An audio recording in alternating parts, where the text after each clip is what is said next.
When we talk about the top 5 mistakes that concealed carriers make in real gunfights, I get to watch an awful lot of gunfights. I get to analyze a lot of gunfights. I get to analyze some of them professionally and stand in court and talk about them and talk about best practices. Kind of cool when you're the expert witness. You realize when you're called as an expert and recognized by the court as the expert, you're literally the only person in court that's allowed to give your opinion. Everyone else is only allowed to give facts. Is allowed to say this happened and that happened in that way. But when you're the expert, when you're the court recognized expert and they say, in your opinion, sir, is this within best practices for what you see? Yes, it is, or no, it's not. And the court allows that. Now, of course, as an expert, you can't say, was that right, was it wrong? That's for the trier of fact to find out, okay? But I get to give my opinions on stuff. And let me tell you, friends, I have opinions, okay? Henry Holsters is one of the few holster makers I trust to make a quality appendix carry holster that meets all the requirements of a holster. Check them out at a link in the description. Anybody here ever take Myers-Briggs? I'm an ESTJ on the Myers-Briggs. The whole world would be better if everyone just listened to me. Amen. Okay? So my point is this, is that I have some opinions on how we see things go. I'm going to introduce you to me a little bit, tell you about a little bit about what I do, and then where I get my data from, okay? So we're going to talk about the top 5 mistakes I see people make in real gunfights. Actual evidence basis for what I see happen all the time.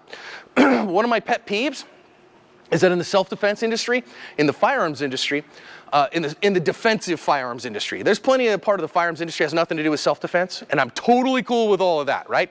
Some people like gun games, some people love to hunt. I'm a hunter as well. I like gun games. I suck at them, but I like them. But I'm not talking about those. I'm talking about defensive firearms use. There's a lot of myths. There's a lot of tribal knowledge that people say. I get these people come and talk to me all the time. They go, well, you know, John, you gave this advice, but we know that real gunfights don't go that way. And I go, really? Please tell me how real gunfights go. Because we hear things like, well, you know, John, the average gunfight is 3 shots at 3 yards in 3 seconds. Who's heard that? So you realize there's no basis in fact for that. It's absolute hogwash. There's zero evidence for that. It's just an axiom that somehow we all picked up, and it's self-evident. Well, it's self-evidently wrong, so we don't want to do that. So instead, I'm going to give you an evidence basis for what we're talking about and tell you where that comes from. Let's talk about the top 5 mistakes. I'm going to give them to you up front just so you know them, and then we'll talk through each one, where we see them and how we see them, okay? Top mistake that I see concealed carriers make is being oblivious. Is they don't know the problem exists until the problem has already jumped them. Now look, if you want to take pictures of this, you can, or you can just blow up Stephanie's phone and she'll send you the original. Your call. Okay, first mistake I see people make, being oblivious. Second mistake I see people make, and I see them make it all the time, is being unarmed. Here's a clue. Can you get in a gunfight if you're unarmed? Yeah, sure. No, you cannot. You can be in a shooting. You can be in a stabbing. But you cannot be in a gunfight. I don't know about you. I don't want to be the recipient of a shooting or the recipient of a stabbing. At the very least, I'd like it to be a gunfight. In fact, I'd like it to be a shooting in the other direction if we have to do that. But being unarmed is a big one. We got to talk about that a little bit. Next, I see a big mistake, people firing or reacting emotionally. And what I mean by that is you're going to have to let me explain it when we get there, okay? So I'm not saying emotions are bad. Not at all. But when we are emotionally firing, we have a big problem. When we're responding in our emotional self instead of managing our arousal level, that's a big problem. Next one, big one, misunderstanding legal and moral self-defense. Man, I see people jam themselves up like you would not believe. And the number of people I have had send me videos, Stephanie will back me up on this, the number of people I have had send me videos that say, John, this was my defensive encounter. And I'd love to see your analysis of it. And I watch it and I go, oh my God, what did you do? Bro, you need to bury this. If the cops find this, you're going to go to jail for aggravated assault. I'm not joking. Am I joking, Steph? No, not at all. I've had people in seminars that I've done like this admit to a room full of people that they've committed aggravated assault. And why would you do that? Well, I have a right to do that. No, you don't. Well, yes, I do. Okay, now we're just in a nuh-uh kind of fight. What are your credentials for that? Well, everybody knows. Those aren't credentials. You're responsible. So that misunderstanding, understanding legal and moral self-defense. And then finally, having a wrong idea of the threat that they will face. I see people all the time that they have this picture. Everybody has a picture of how their gunfight's going to go. Everybody has a picture of how true defensive encounters go. If you are a fan of the channel, it changes your perspective on that, doesn't it?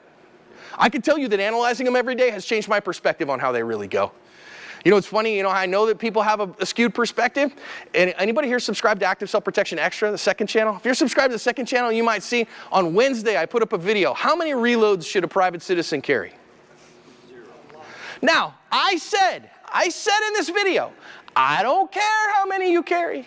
You could carry a backpack full of them, but you'll never use them. Because I've never seen a private citizen use a reload in any capacity in a gunfight, period, full stop. Not in 40,000 gunfights. I've never seen one come into play for a private citizen ever.